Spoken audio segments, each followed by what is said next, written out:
Hello दोस्तों, नमस्कार। मैं आप लोगों के समक्ष पुनः श्रीमद् भगवद गीता के छठे अध्याय के साथ उपस्थित हुआ हूँ।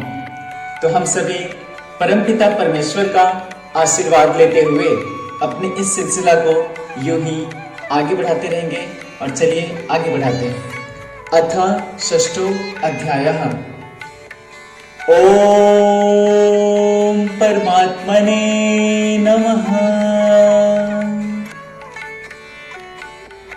श्री भगवान बोले, जो पुरुष कर्म फल का आश्रय न लेकर करने योग्य कर्म करता है वह सन्यासी तथा योगी है, और केवल अग्नि का त्याग करने वाला सन्यासी नहीं है तथा केवल क्रियाओं का त्याग करने वाला योगी नहीं है। हे अर्जुन, जिसको सन्यास ऐसा कहते हैं उसी को तू योग जान, क्योंकि संकल्पों का त्याग न करने वाला कोई भी पुरुष योगी नहीं होता। योग में आरूढ़ होने की इच्छा वाले मननशील पुरुष के लिए योग की प्राप्ति में निष्काम भाव से कर्म करना ही हेतु कहा जाता है, और योगारूढ़ हो जाने पर उस योगारूढ़ पुरुष का जो सर्व संकल्पों का अभाव है वही कल्याण में हेतु कहा जाता है। जिस काल में न तो इंद्रियों के भोगों में और न कर्मों में ही आसक्त होता है, उस काल में सर्व संकल्पों का त्यागी पुरुष योगारूढ़ कहा जाता है। अपने द्वारा अपना संसार समुद्र से उद्धार करे और अपने को अधोगति में न डाले, क्योंकि यह मनुष्य आप ही तो अपना मित्र है और आप ही अपना शत्रु है। जिस जीवात्मा द्वारा मन और इंद्रियों सहित शरीर जीता हुआ है, उस जीवात्मा का तो वह आप ही मित्र है, और जिसके द्वारा मन तथा इंद्रियों सहित शरीर नहीं जीता गया है उसके लिए वह आप ही शत्रु के सदृश शत्रुता में बरतता है। सर्दी गर्मी और सुख दुख आदि में तथा मान और अपमान में जिसके अंतःकरण की वृत्तियां भली भांति शांत है, ऐसे स्वाधीन आत्मा वाले पुरुष के ज्ञान में सच्चिदानंद घन परमात्मा सम्यक प्रकार से स्थित है, अर्थात उसके ज्ञान में परमात्मा के सिवा अन्य कुछ है ही नहीं। जिसका अंतःकरण ज्ञान विज्ञान से तृप्त है, जिसकी स्थिति विकार रहित है, जिसकी इंद्रियां भली भांति जीती हुई है, और जिसके लिए मिट्टी पत्थर और सुवर्ण समान है, वह योगी युक्त अर्थात भगवत प्राप्त है, ऐसा कहा जाता है। सुहृद मित्र वैरी उदासीन मध्यस्थ द्वेष और बंधु गुणों में, धर्मात्माओं में और पापियों में भी समान भाव रखने वाला अत्यंत श्रेष्ठ है।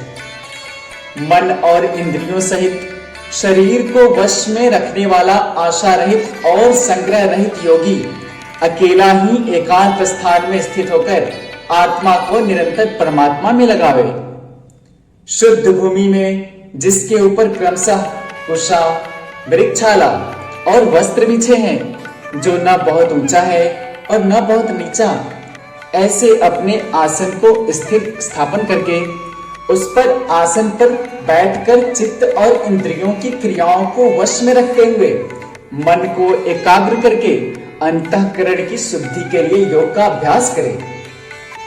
काया सिर और गले को समान एवं अचल धारण करके और स्थिर होकर अपनी नासिका के अग्रभाग पर दृष्टि जमाकर अन्य दिशाओं को न देखता हुआ ब्रह्मचारी के व्रत में स्थित भय रहित तथा भली भांति शांत अंतःकरण वाला सावधान योगी मन को रोककर मुझमें चित्त वाला और मेरे परायण होकर स्थित होवे।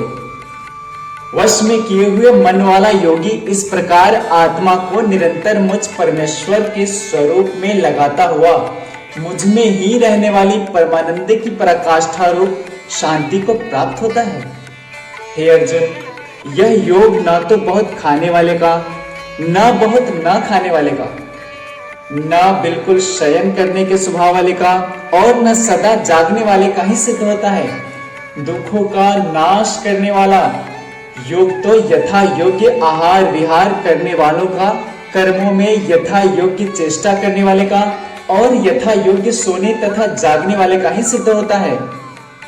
अत्यंत वश में किया हुआ चित्त जिस काल में परमात्मा में ही भली भांति स्थित हो जाता है, उस काल में संपूर्ण भोगों से स्पृहा रहित पुरुष योग युक्त है, ऐसा कहा जाता है। जिस प्रकार वायु रहित स्थान में स्थित दीपक चलायमान नहीं होता, वैसे ही उपमा परमात्मा के ध्यान में लगे हुए योगी के जीते हुए चित्त की कही गई है।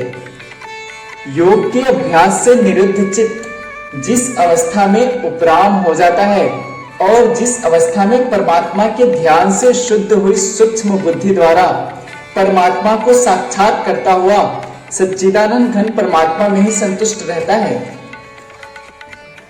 इंद्रियों से अतीत केवल शुद्ध हुई सूक्ष्म बुद्धि द्वारा ग्रहण करने योग्य जो अनंत आनंद है, उसको जिस अवस्था में अनुभव करता है और जिस अवस्था में स्थित यह योगी परमात्मा के स्वरूप से विचलित होता ही नहीं, परमात्मा की प्राप्ति रूप जिस लाभ को प्राप्त होकर उससे अधिक दूसरा कुछ भी लाभ नहीं मानता और परमात्मा प्राप्ति रूप जिस अवस्था में स्थित योगी बड़े भारी दुख से भी चलायमान नहीं होता, जो दुख रूप संसार के संयोग से रहित है तथा जिसका नाम योग है, उसको जानना चाहिए। वह योग न उकताए हुए अर्थात धैर्य और उत्साह युक्त चित्त से निश्चय पूर्वक करना कर्तव्य है। संकल्प से उत्पन्न होने वाली संपूर्ण कामनाओं को निशेष रूप से त्याग कर और मन के द्वारा इंद्रियों के समुदाय को सभी ओर से भली भांति रोक कर क्रम से अभ्यास करता हुआ उपरति को प्राप्त हो तथा धैर्य युक्त बुद्धि के द्वारा मन को परमात्मा में स्थित करके परमात्मा के सिवा और कुछ भी चिंतन ना करे। यह स्थिर न रहने वाला और चंचल मन जिस शब्द आदि विषय के निमित्त से संसार में विचरता है, उस विषय से रोककर यानी हटाकर इसे बार बार परमात्मा में ही निरुद्ध करे।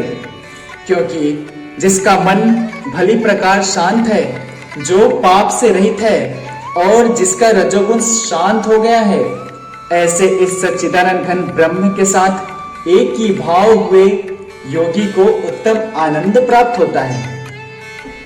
वह पाप रहित योगी इस प्रकार निरंतर आत्मा को परमात्मा में लगाता हुआ सुख पूर्वक पर ब्रह्म परमात्मा की प्राप्ति रूप अनंत आनंद का अनुभव करता है।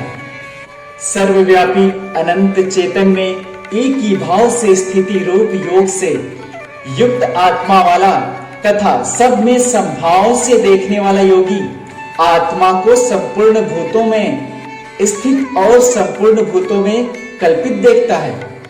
जो पुरुष संपूर्ण भूतों में सबके आत्मरूप मुझ वासुदेव को ही व्यापक देखता है और संपूर्ण भूतों को मुझ वासुदेव के अंतर्गत देखता है, उसके लिए मैं अदृश्य नहीं होता और वह मेरे लिए अदृश्य नहीं होता।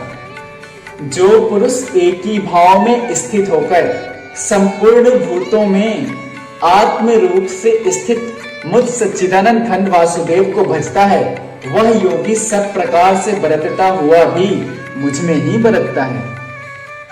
हे अर्जुन, जो योगी अपनी भांति संपूर्ण भूतों में सम देखता है और सुख अथवा दुख को भी सब में सम देखता है, वह योगी परम श्रेष्ठ माना गया है। अर्जुन बोले, हे मधुसूदन, जो यह योग आपने संभाव से कहा है, मन के चंचल होने से मैं इनकी नित्य स्थिति को नहीं देखता हूँ, क्योंकि हे श्री कृष्ण, यह मन बड़ा चंचल प्रमथन स्वभाव वाला बड़ा दृढ़ और बलवान है, इसलिए उसका वश में करना मैं वायु को रोकने की भांति अत्यंत दुष्कर मानता हूँ। श्री भगवान बोले, हे महाबाहो, निसंदेह मन चंचल और कठिनता से वश में होने वाला है, परंतु हे कुंती पुत्र अर्जुन, यह अभ्यास और वैराग्य से वश में होता है। जिसका मन वश में किया हुआ नहीं है, ऐसे पुरुष द्वारा योग दुष्प्राप्य है और वश में किए हुए मन वाले प्रयत्नशील पुरुष द्वारा साधन से उसका प्राप्त होना सहज है, यह मेरा मत है। अर्जुन बोले, हे श्री कृष्ण, जो योग में श्रद्धा रखने वाला है किंतु संयमी नहीं है, इस कारण जिसका मन अनंत काल में योग से विचलित हो गया है, ऐसा साधक योग की सिद्धि को अर्थात भगवत साक्षात्कार को न प्राप्त होकर किस गति को प्राप्त होता है? हे महाबाहो, क्या वह भगवत प्राप्ति के मार्ग में मोहित और आश्रय रहित पुरुष छिन्न भिन्न बादल की भांति दोनों ओर से भ्रष्ट होकर नष्ट तो नहीं हो जाता?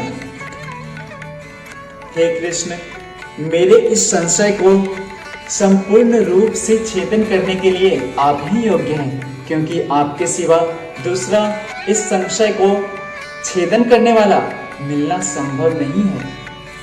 श्री भगवान बोले, हे पार्थ, उस पुरुष का न तो इस लोक में नाश होता है और न परलोक में ही, क्योंकि हे प्यारे, आत्मोद्धार के लिए अर्थात भगवत प्राप्ति के लिए कर्म करने वाला कोई भी मनुष्य दुर्गति को प्राप्त नहीं होता। योग भ्रष्ट पुरुष पुण्यवानों के लोकों को अर्थात स्वर्ग आदि उत्तम लोकों को प्राप्त होकर उनमें बहुत वर्षों तक निवास करके फिर शुद्ध आचरण वाले श्रीमान पुरुष के घर में जन्म लेता है, अथवा वैराग्यवान पुरुष उन लोकों में न जाकर ज्ञानवान योगियों के ही कुल में जन्म लेता है। परंतु इस प्रकार का जो यह जन्म है सो संसार में निसंदेह अत्यंत दुर्लभ है। वहां उस पहले शरीर में संग्रह किए हुए बुद्धि संयोग को अर्थात समबुद्धि रूप योग को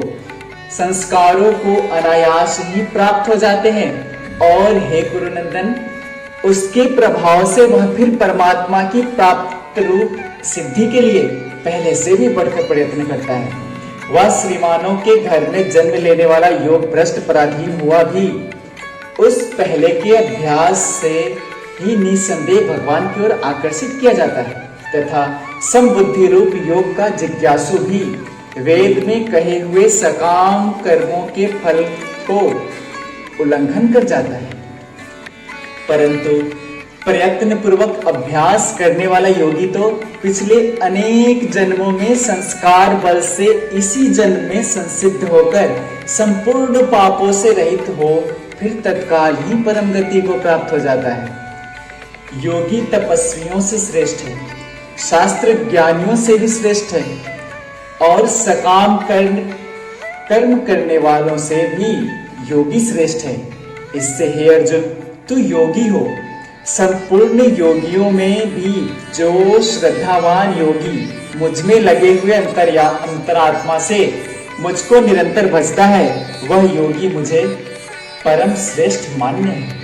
ओम तत्सदिति श्रीमद् भगवद गीता सुपनिषत्सु ब्रह्म विद्यायाम योग शास्त्र श्री कृष्ण अर्जुन संवादे आत्म संयम योग नाम षष्ठ अध्याय। और इस प्रकार हमने इस छठे अध्याय को पूर्ण कर लिया है। जय श्री कृष्ण, जय श्री राधे।